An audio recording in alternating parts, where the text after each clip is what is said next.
আসসালামু আলাইকুম গাইস, আপনাদের সামনে নতুন একটা গান নিয়ে আসলাম। গানটা যদি ভালো লাগে বেশি বেশি করে শেয়ার করবেন, অন্যকে দেখার সুযোগ করে দিবেন।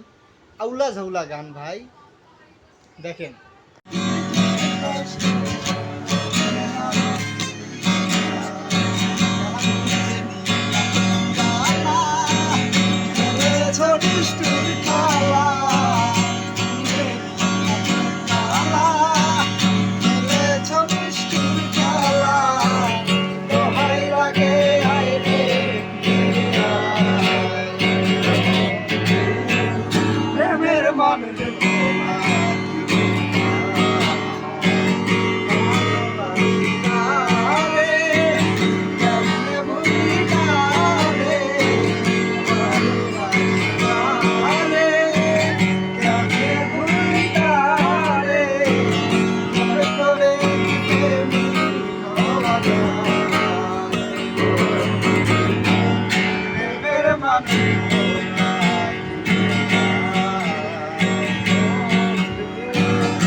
Carlos Costa.